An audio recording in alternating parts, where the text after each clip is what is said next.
இங்க எப்பவும் போல பார்வதி வீட்டுக்கு பூ வேணும் அப்படின்னு சொல்லி சொன்ன உடனே இங்க மீனாவுமே பூ எடுத்துட்டு பார்வதி வீட்டுக்கு போறாங்க. அங்க போயிட்டு எப்பவும் போல கேஷுவலா பேசிட்டு இருக்கப்போ இங்க மீனாவை பார்த்து, நீ ரொம்ப நல்ல பொண்ணுமா, அது மட்டும் இல்லாம ஒன்ன மாதிரியே இந்த பக்கம் ரோஹிணி ரொம்ப நல்ல பொண்ணு, உன் பேரை காப்பாத்துறதுக்காக உனக்கே தெரியாம தன்னோட நகையெல்லாம் வித்து என்கிட்ட ஒரு 2 லட்ச ரூபாய் கொடுத்து இந்த மாதிரி உன் பேரை காப்பாத்தினாமா. சொல்லப்போனா உங்க அத்தை உன் மேல நிறைய பழி போடுறாங்க, அதனால உன் பேர் கெட்டக்கூடாது, யாரோ ஒருத்தர் எடுத்துட்டு போனதுக்காக நீயே அனுபவிக்கணுங்கிறதுக்காக தான் இதெல்லாம் பண்ணா. உண்மையிலுமே அவளுக்கு நல்ல மனசு அப்படின்னு சொல்லி பாராட்டிட்டு இருக்காங்க. இதெல்லாம் கேட்ட மீனா பயங்கரமா ஷாக் ஆகுறாங்க. என்ன சொல்றீங்க, அப்போ உண்மையிலுமா அந்த 2 லட்ச ரூபாய் கிடைக்கலையா, அது ரோகிணி தான் கொடுத்தாங்களா அப்படின்னு சொல்லி கேட்கறாங்க.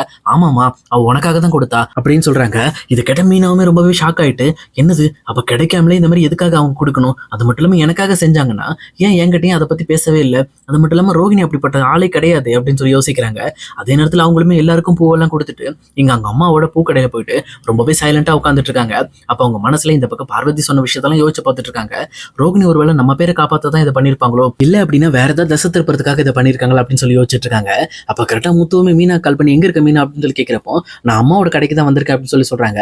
சரி, நான் வீட்டுக்கு தான் போறேன், வரியா நம்ம கிளம்பலாமா அப்படின்னு சொல்லி கேட்கறாங்க. அப்ப மீனாவும் சரி வரேன் அப்படின்னு சொல்லிட்டு முத்து கூட கிளம்பி வீட்டுக்கு போயிட்டு இருக்காங்க.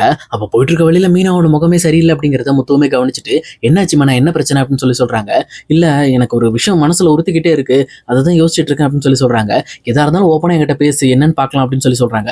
அதுக்கேற்ற மாதிரி இங்க மீனாவுமே, இன்னைக்கு நான் பார்வதி ஆண்டி வீட்டுக்கு போயிருந்தேன், அங்க போயிருக்கும் போது இந்த மாதிரி அந்த 2 லட்ச ரூபாய் பணம் உண்மையிலுமே கிடைக்கவே இல்லையா, அதுக்கு பதிலாக ரோகிணி தான் என்னோட பேரை காப்பாத்துறதுக்காக தன்னோட நகையெல்லாம் அடகு வச்சு அந்த பணத்தை இந்த மாதிரி பார்வதி கிட்ட சொல்லி இங்க இருந்து கிடைச்சிச்சுன்னு சொல்லி கொடுத்துருங்க, உங்க பேரும் வரக்கூடாது, இந்த மாதிரி என்னோட பேரும் வராம பண்ணிருங்க அப்படின்னு சொல்லிட்டு சொன்னாங்களாம். இது கேட்டவொன்னு எனக்கே பயங்கரமா ஷாக் ஆச்சு அப்படின்னு சொல்லி சொல்றாங்க. இது கேட்ட முத்துவுமே பயங்கரமா ஷாக் ஆயிட்டு டக்குன்னு வண்டி ஓரம் நிறுத்துறாங்க. என்ன சொல்ற மீனா, உண்மையிலுமே அப்போ ரோகிணி தான் தன்னோட நகையை வித்து அந்த பணத்தை கொடுத்துருக்காங்களா அப்படின்னு சொல்லி சொல்றாங்க. ஆமாங்க, அப்படிதான் பார்வதி ஆண்டி சொல்றாங்க, எனக்கு தெரிஞ்ச வரைக்கும் அவங்க போய் சொல்ல மாட்டாங்க, அவங்க சொல்றதுல கண்டிப்பா உண்மை இருக்கு அப்படின்னு சொல்லி சொல்றாங்க. உடனே முத்துவுமே டக்குன்னு காரை திருப்பி பார்வதி வீட்டுக்கு வர்றாங்க. விட்டுட்டு இங்க பக்கம் பார்வதிட்ட போயிட்டு, முதல்ல அந்த விஷயத்த தெளிவா சொல்லுங்க, நீங்க உண்மையிலுமே சொன்ன மாதிரி ரோகிணி தான் அந்த நகையெல்லாம் வித்து பணத்தை கொடுத்தாங்களா அப்படின்னு சொல்லி கேட்கறாங்க.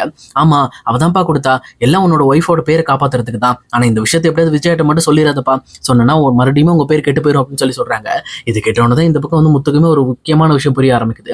இந்த மாதிரி ரோகிணி அந்த பணத்தை கொடுத்து சமாளிச்சிருந்தாலும் இன்னுமே அந்த பழி மீனா மேல விட்டு போவே இல்லை, அதாவது மீனா தான் அந்த பணத்தை எடுத்திருக்காங்க அப்படிங்கிற விஷயத்த இன்னுமே உறுத்துற மாதிரி இருக்கு. அப்படிங்கிறதுனால முத்துவுமே டைரக்டா வீட்டுக்கு போறாரு.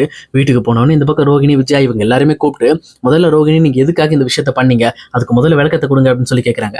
அப்ப கரெக்டா இங்க ரோகிணியுமே, என்ன விஷயம், என்ன இது மொட்டையா வந்து என்கிட்ட கேட்கறீங்க அப்படின்னு சொல்லி கேட்கிறப்போ, இல்ல இந்த மாதிரி உங்களோட நகையெல்லாம் வித்து எதுக்காக காணாம போன 2 லட்சத்துக்கு பதிலா இந்த 2 லட்சத்தை நீங்க கொடுத்தீங்க அப்படின்னு சொல்லி கேட்கறாங்க. இது கேட்டோன்னு விஜயாமே ரொம்ப கோவப்பட்டு, ஏன்டா ஏன் ரோகிணிட்ட போய் பிரச்சனை பண்ணிட்டு இருக்க, உனக்கு என்ன பிரச்சனை அப்படின்னு சொல்லி கேட்கறாங்க. உடனே இங்க முத்துவுமே இருந்துகிட்டு, இங்க பாருங்க, எனக்கு இந்த பிரச்சனை கிடையாது, இங்க ரோகிணி தான் ஒரு பெரிய விஷயம் பண்ணிருக்காங்க, உண்மை சொல்ல போனா அவங்களோட நகையெல்லாம் வித்து இந்த பக்கம் பார்வதி ஆண்டிட்ட கொடுத்து தான் அந்த படம் கிடைச்சிருச்சுன்னு சொல்ல வச்சிருக்காங்க, ஆனா உண்மையிலுமே காணாம போன பணம் இன்னும் கிடைக்கவே இல்லை அப்படின்னு சொல்லி சொல்றாங்க. இது கேட்ட விஜயம் பயங்கரமா ஷாக் ஆயிட்டு, என்ன ரோகிணி இது முத்து சொல்றது உண்மையா அப்படின்னு சொல்லி கேட்கிறப்போ, இல்ல அப்படிலாம் இல்லவே இல்லை அப்படின்னு சொல்லி சொல்றாங்க. அப்ப மீனாவுமே இருந்துகிட்டு, பேசாம நாங்க பார்வதி ஆண்டிட்ட தான் வந்து கேட்டுட்டு வந்தோம், அவங்களே வேணா வர வச்சு பேச சொல்லட்டுமா அப்படின்னு சொல்லி சொல்றாங்க. அப்பதான் இங்க வேற வழி இல்லாம இங்க ரோகிணியுமே ஒத்துக்கிறாங்க. ஆமா, நான் தான் அந்த பணத்தை கொடுத்தேன் அப்படின்னு சொல்லி ஒத்துக்கிறாங்க. உடனே இதை கேட்ட உடனே முத்துவுமே, எதுக்காக அந்த பணத்தை கொடுத்தீங்க, முதல்ல அதுக்கு விளக்கம் கொடுங்க அப்படின்னு சொல்லி கேட்கிறப்போ, இந்த மாதிரி மீனாவோட பேர் கெட்டு போயிட்டு இருக்கு, அதை விட முக்கியமா அத்தை ரொம்ப டென்ஷன் ஆயிட்டு இருக்காங்க, அவங்களோட ஹெல்த்துக்கு எந்த ஒரு இஷ்யூ வந்துடக்கூடாதுங்கிறதுக்காக தான் என்னோட பணத்தை இந்த மாதிரி தொலைஞ்சு போன பணமா கொடுத்து நான் சமாளிச்சேன் அப்படின்னு சொல்லி சொல்றாங்க. அப்ப கரெக்டா ஒரு ஷார்ப்பான கேள்வியை இங்க மீனாவுமே கேட்கறாங்க. நீங்க இப்படி கொடுத்துட்டீங்க, அப்ப அந்த பணத்தை யாரு திட்டினாங்கிறத கண்டுபிடிக்கவே இல்லையே, அதை விட முக்கியமா இப்ப இன்னுமே அந்த பழி வந்து ஏன் மேலதானே இருக்கு, நான் தானே அந்த பணத்தை எடுத்தேன்னு சொல்லி இனிமே அவங்க நினைச்சிட்டு இருப்பாங்க, இப்ப முதல்ல இதுக்கு ஏதாவது ஒரு விளக்கம் தெரிஞ்சாகணும் அப்படின்னு சொல்லிட்டு ஒரு முடிவுக்கு வராங்க.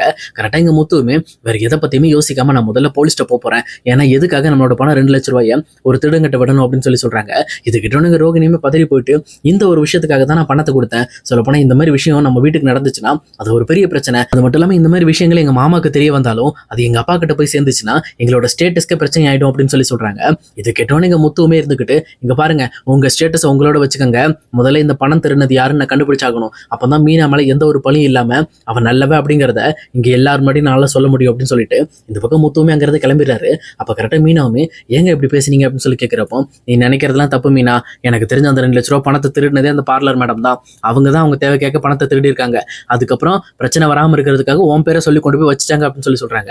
உடனே இங்க மீனாவுமே டவுட் பட்டுட்டு, என்னங்க சொல்றீங்க, நீங்க சொல்றது உண்மை அப்படின்னு சொல்லி கேட்கிறப்போ, ஆமா, இந்த விஷயத்துல நான் தெளிவாவே இருக்கேன், சொல்ல போனா அன்னைக்கு பணம் காணாம போயிடுச்சு, மீனா மேல தான் டவுட் இருக்குன்னு சொன்ன அன்னைக்கு நான் டேரக்டா பார்வதி ஆண்டி வீட்டுக்கு போயிருந்தேன், அவங்க வீட்டுக்கு போயிட்டு அந்த பீரோ ஃபுல்லாவே நாங்க அவங்களும் தரவா தேடினோம், இருந்தோம், அப்பவே பணம் இல்ல. அதை விட முக்கியமா வீட்டுக்கு யார் யார் வந்தான்னு சொல்லி கேட்கிறப்போ நீயும் ரோகிணியும் மட்டும்தான் பார்வதியோட ரூம் வரைக்கும் போயிருக்கீங்க.